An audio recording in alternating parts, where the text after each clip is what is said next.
Hello and good Monday morning from Knobview Outdoors and DIY channel. This video is my second video on YouTube, and I want to thank all of you for the likes and the views on my very first video. So yeah, I really appreciate that. So video number 2 today, we're going to be talking about our weekend predator hunt.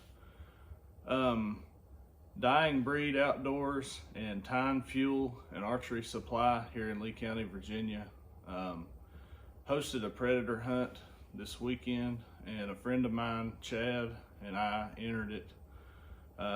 We hunted hard all weekend. We actually had a few close calls with some predators, but still came up empty-handed. I have some video footage that I want to show you guys, but we used this weekend we used the Bog Death Grip. I purchased that at Liberty Sport and Pond here in Pennington Gap, and we used this 6.8 millimeter SPC AR-15 that I built here at Knobview, and of course it's equipped with a Sightmark Wraith 2X power night vision scope, and I couldn't do without my Sniper Hoglights Coyote cannon. So you're going to see some footage here shortly. I'll explain what's going on during the video. Never seen a coyote act like this before. It was very unusual, to say the least. It's like he came in and was ready to watch a movie. All he needed was some popcorn. So stay tuned, and I hope you enjoy the video.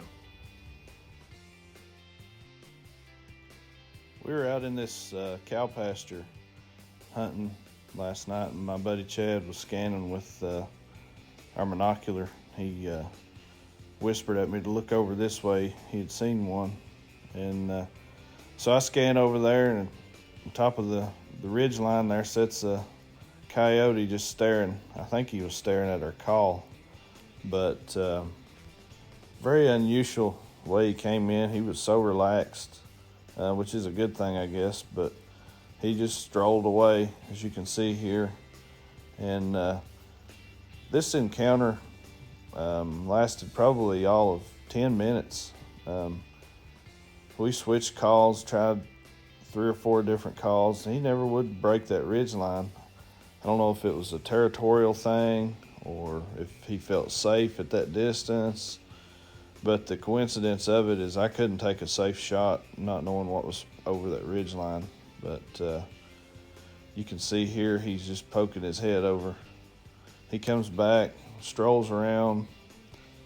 At one point, he marked his territory, and then finally he just disappeared off into the wild blue yonder. So yeah, I thought it was very unusual. So finally he decides to get up, and we're thinking, all right, man, we're going to get a shot on him. And then he stops. He sniffs the air a little bit. There's no way he smelled us. We trudged through cow manure, and there was cattle all around us, and the wind was in a different direction. So we're waiting, thinking he's going to come into the call and the decoy. And next thing you know, he sits down again.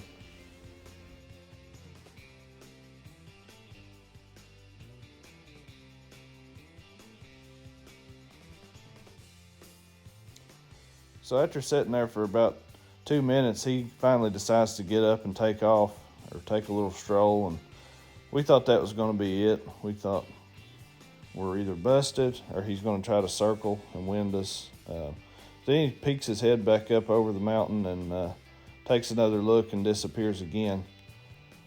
And so we actually started to pack up, but I started scanning a little more for maybe 45 seconds, and you can see here he came up over the ridge a little further away. Now there was a backstop over here, and I was just waiting on a shot. And as you can see, right when I was about ready to shoot, he decides to take off for good. So he got lucky. Hope y'all enjoyed the video. We had a great time hunting this weekend. Here's a couple of pictures of our day hunts. And join us next time here at Knobview Outdoors and DIY, and have a great week.